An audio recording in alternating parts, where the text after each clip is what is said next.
Yeah. Okay, it's me. I'm back. Hope you are all off to an amazing February. Valentine's Day is almost here. For everybody that has significant others, hope you have an amazing Valentine's Day. For everybody that's single, enjoy it and treat yourself. But yes, here we are again for more grounding stuff. I hope you've all enjoyed the last 3 videos and the accompanying content that I've put out on skin conductance, vitals, thyroid function, and the immune response. And all the other videos that I put out prior to that, I put out 1 or 2 prior to those last 3. Yeah, I just wanted to use this video to summarize what we've covered thus far, talk about something that I like to call the big 3. But before we get into all that, I just wanted to read you guys a few things and even print it off because I don't want to fuck up any of these statistics. All right, you guys ready? Okay. The age-adjusted U.S. death rate attributable to cardiovascular disease based on 2019 data is 214.6 per 100,000. On average, someone dies of cardiovascular disease every 36.1 seconds in the U.S. There are 2,396 deaths from cardiovascular disease each day based on 2019 data. On average, someone in the U.S. has a stroke every 40 seconds. There are about 795,000 new or recurrent strokes each year based on 1999 data. On average, someone dies of stroke every 3 minutes and 30 seconds in the U.S. There are about 411 deaths from stroke each day based on 2019 data. 121.5 million, or 47%, U.S. adults have hypertension based on 2015 to 2018 data. Low heart rate variability increases your vulnerability to stress and susceptibility to disease and is a predictor of mortality from all causes. Research has shown that an increase from low to moderate heart rate variability decreases mortality by 400%. Necrotizing enterocolitis is the most prevalent and devastating bowel disease in the neonatal intensive care unit, affecting 6 to 10% of preterm infants, with a mortality rate of 15 to 25%, increasing to 50% in surgically treated cases. More than 3/4 of adults report symptoms of stress, including headache, tiredness, or sleeping problems. About 1/3 of people around the world report feeling stressed, worried, and or angry in 2019. Approximately 284 million people worldwide have an anxiety disorder. Nearly 70 million Americans have a sleep disorder. Insomnia is the most common sleep disorder, with 30% of adults experiencing short-term insomnia. About 10% of people have long-lasting insomnia. Almost 40% of people report accidentally falling asleep during the day. About 5% report falling asleep while driving. Osteoporosis is responsible for approximately 1.5 million people in the U.S. suffering a fracture and $19 billion in related cost every year. Every 3 seconds, someone in the world breaks a bone because of osteoporosis. In the U.S., 1 in 2 women over the age of 50 will have an osteoporosis-related bone break in her lifetime.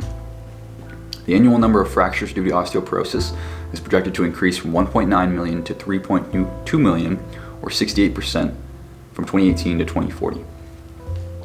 37.3 million people have diabetes, 11.3% of the U.S. population. 96 million people aged 18 or older have prediabetes. That's 38% of the adult U.S. population. 20 million Americans have some form of thyroid disease, and more than 12% of the U.S. population will develop a thyroid condition at some point in their life. I also did a search in PubMed, and as of right now, approximately 469,375 results will populate with the search inflammation and disease. A search on oxidative stress and disease will populate around 116,338 results, with 10,726 results populating for redox signaling and disease. A combination of the two, inflammation and oxidative stress and disease, will populate 32,162 results. You can look all that up for yourselves. I'll also probably make a blog post about this too, so I'll have the stats in there. So those are some interesting statistics, but why do I mention them? What do they all have in common? What they all have in common is that grounding has an influence in all of those things. So here are some cool facts about grounding. Grounding increases zeta potential, which improves blood flow, as well as capillary action, which reduces hypertension.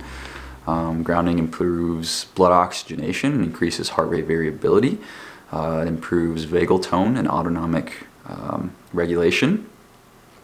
And not only is better autonomic regulation from grounded, not only is that shown by increases in heart rate variability, but it's also shown by measurements in EEG, EMG, skin conductance. It also influences calcium homeostasis. It influences blood sugar regulation and influences thyroid function. Helps you recover quicker. Reduces exercise-induced inflammation.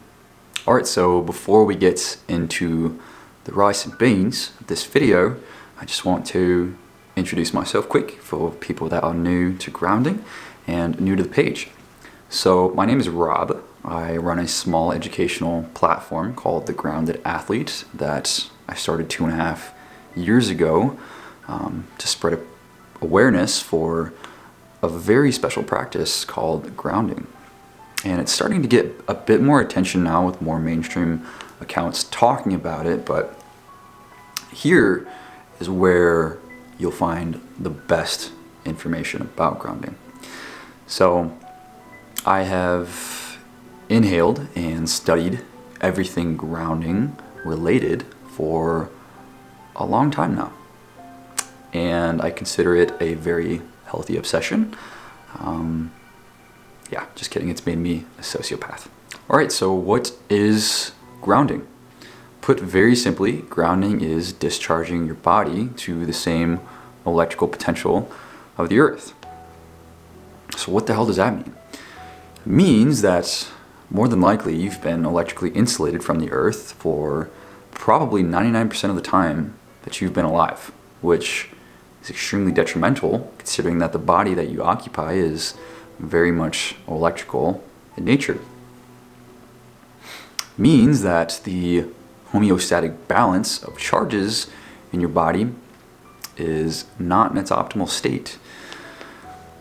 The body is a battery, and this deserves quite a bit of time devoted to it to do it justice, but the general gist is that the body is composed of an intricate web of proteins, which are semiconductors, and their accompanying hydration layers, which create a battery of a negative charge and positive charge.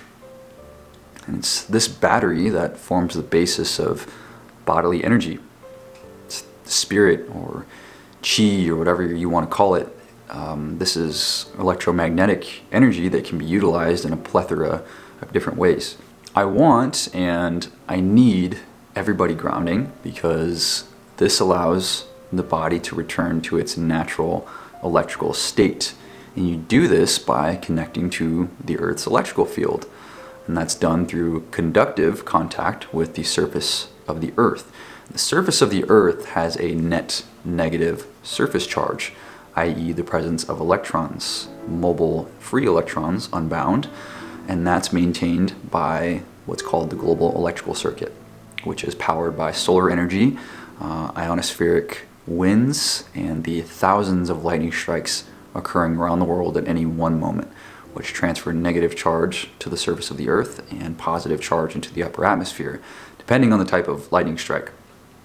So what's going to happen when you ground? What's going to happen is your body is going to start to readjust itself, and that's going to manifest itself in various different ways in the cardiovascular system, the nervous system, redox balance, and oxidative stress, which is intimately intertwined with inflammation. A quick search on PubMed and recalling those statistics from earlier will give you a good idea of the ubiquity of these two processes, inflammation and oxidative stress, and their biochemical pathways and their involvement in pretty much all metabolic chronic disease, which is the #1 killer worldwide. So grounding allows your body to fight off oxidative stress and inflammation more efficiently. And it also charges the water protein battery. So I wanted to make this video to talk about something that I like to call the big three. which is kind of a mechanistic approach to what is happening or what is going to happen when you ground. So these are the big three. You ready? Okay. 1, it increases the density of negative charge in the body. 2, it increases capacity to manage oxidative stress and inflammation. And 3, it charges the water protein matrix battery. So there's a lot to unpack in those 3 statements. And if anyone would like me to elaborate, anyone watching this would like me to elaborate on anything here, feel free to shoot me a message and I'll do my best to clear that up. But density of negative charge is going to increase in the body as a result of electrically connecting yourself to the earth. You are going to physically connect yourself to that surface charge of the earth.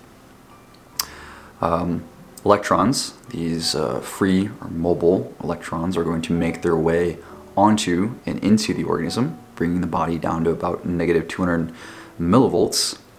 And these, so what are electrons? Electrons are negatively charged subatomic particles.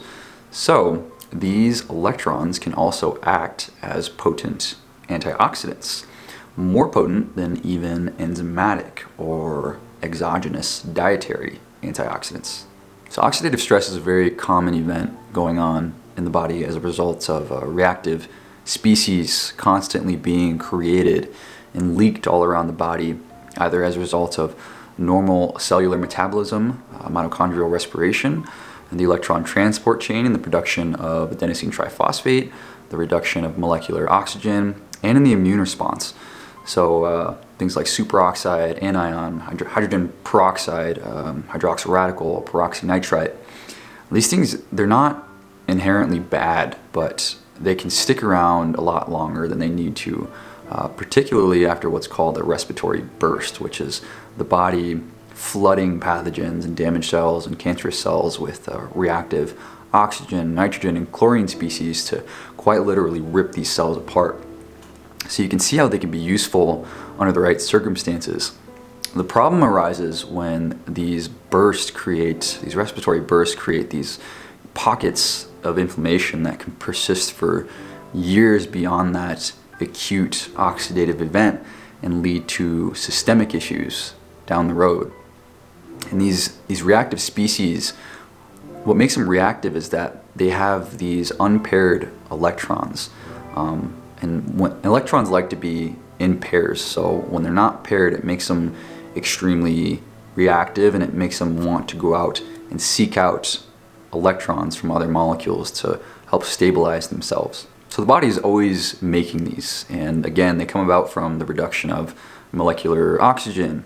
So the body can make them and utilize them against self or non-self in an immune response. So the body responds by donating electrons through antioxidants to reduce these free radicals. So density of negative charge increasing in the body means the presence of more electrons in the body, which are potent antioxidants again.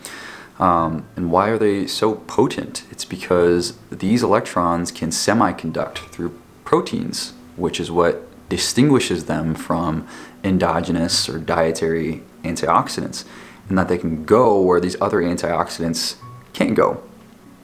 So that's a big part of our second statement there in the big three, which is that grounding increases our capacity to moderate oxidative stress and the process that's intimately intertwined with oxidative stress, which is inflammation. So what do all these chronic metabolic diseases have in common? Cardiovascular disease, cancer, diabetes, all the above. There's a lot of inflammation going on in the body and altered redox signaling. So if we can moderate, not so much as to eliminate, but again, moderate these processes, then we have an excellent use for electrical grounding. And there's a lot of people out there that say, inflammation is bad, oxidative stress is bad, free radicals are bad, which is nonsense. These are extraordinary processes that the body utilizes to keep you alive. We never want to get rid of these amazing defense systems. And eating more antioxidants isn't necessarily going to help the situation. There's actually a lot of literature out there that point to the opposite effect. Okay, so the last part here of the big three, and this is a big reason I decided to write my next project, which is Earth and Water, and that's grounding's impact on the water in your body, which essentially charges this huge battery and reservoir for energy that's stored in your body's matrix. And the matrix is this conjunction of hydrophilic protein, which is the main macromolecule of your body, and coherent water. And this creates a lot of energy for the body to utilize and drives blood flow. It's potentially the largest driver of blood flow. It helps in protein folding and the immune response. And grounding is a big way that this battery gets charged. So that's where we're at so far. I will continue to make grounding videos for free. Or if you want, you can join Club Olympus. It's $4 a month if you want to support the page. But in the meantime, I will continue to work on Earth and Water. And my goal with this is to make all of this information household information. So everybody can understand that they need to be grounding. And I think it'll inspire a lot of people, and I think it'll help a lot of people. So I know this was a long video. Thank you guys for watching. I've got some other cool topics in the works. So until then, see you guys. Love you guys. Later.